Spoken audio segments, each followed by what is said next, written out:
Creativity is an addiction. Unplugged because we will always say yes to creativity. Totally uncut because we all make mistakes. So let's turn it into a tool. This is Arroe Unplugged. Hey, it's Arroe, and this is Vocal Defrag. Defragging is something that came to me in November of 2017. That's when I took my journal writing to a different level. I went face to face with the one that was in question. But I wasn't going to settle for the answers. I was going to question the answers that the inner core was going to put on paper. I've been a daily writer since July of 1994, and throughout those years, I did ask myself questions, but I didn't put a lot of focus in on it. It was usually drawing the pretty pictures, the ones where you feel good and you want to document it. You want to make it look like it's a mile marker. But that's not the way we feel. That's not the way that we journey through life. We all have those spots in our life where it's darker. We feel guilt. We feel shame. We feel doubt. We find a victory, but then we start doubting again because on the opposite side of a victory is usually some downpours, right? And then we live more with them than we do those moments where we felt pretty good.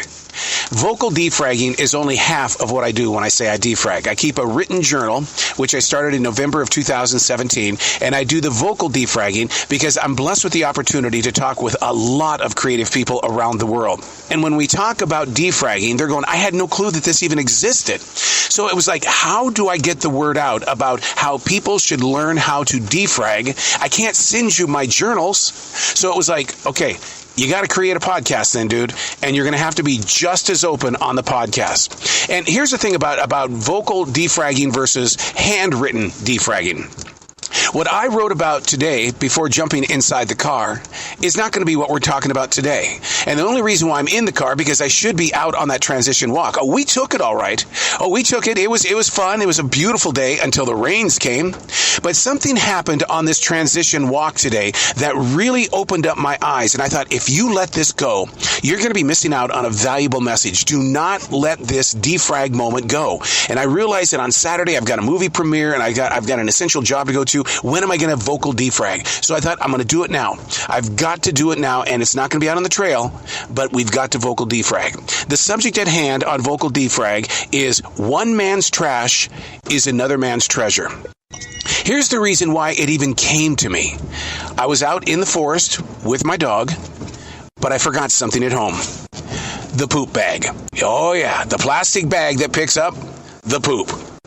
I didn't realize that I forgot it until I saw a McDonald's bag on the ground. I was mad. I was really mad at somebody littering my neighborhood, my forest.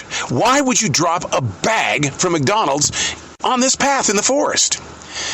That's when I realized, hey, you forgot your plastic bag, and right now your dog is taking a dump. Suddenly, one man's trash became my treasure. I wasn't going to leave the dog dumpings there. I had to pick it up because that's the kind of human I am. But all of a sudden my mind goes, wait, there's something here. What are the things that other people are throwing away that have become treasures in your life? We go to these flea markets, we go to these junk stores, these antique shops, and we buy other people's junk, and we try to add it to our lives. I think one of the greatest pieces of treasure that I have in my life is that I have a laptop writing desk that came from the 1930s. It was actually on a U.S. warship. A captain actually had that. And I've got a letter from the captain that was left inside the desk. It's a beautiful piece, but I'm so afraid of touching it because it is so old. And as a daily writer, somebody who's constantly putting that book and pen up there, you can rip that thing apart in no time. And all of a sudden, it's going to become a part of history rather than a part of the future. But one man's trash is another man's treasure. What have you gone through in your life? What have you thrown away that has helped somebody else? Let's turn it around. What things have you dropped along the way that has become someone's treasure? Are we supposed to know something like that? Are we supposed to grow with such an idea?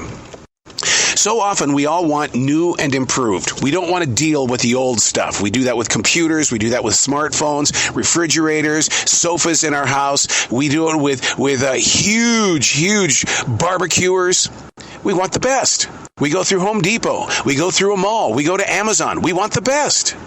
But when you throw it away, your trash, whose treasure does it become?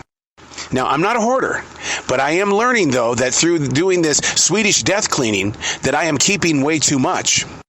I sit there and I try to determine, I can't let this go to the city dump.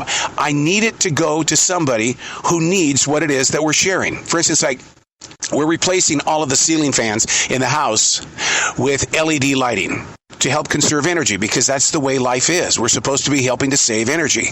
But I didn't want to throw the fans away because there's nothing wrong with them. So we set them outside. Boom. Somebody instantly picked them up. Whether they're going to sell them, it doesn't matter.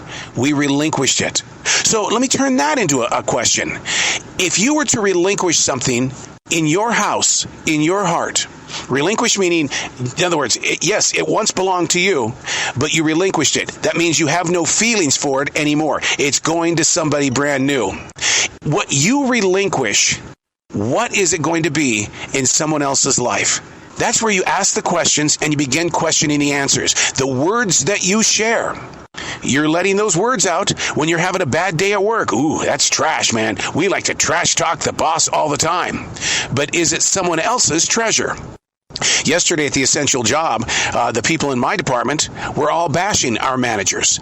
And when I got there, I felt that energy immediately. It took me about 3.5 hours to level up, to get to a place of thought where I wasn't thinking about how evil these managers are, because I was believing everything that they were throwing out. I was taking their trash and turning it into my treasure, which was not a good place. So the words that you share, the posts that you make on social media, the trash that you have in your house, the trash that you have in your car, is it somebody else's treasure? I'm Arroe, and that's Vocal Defrag.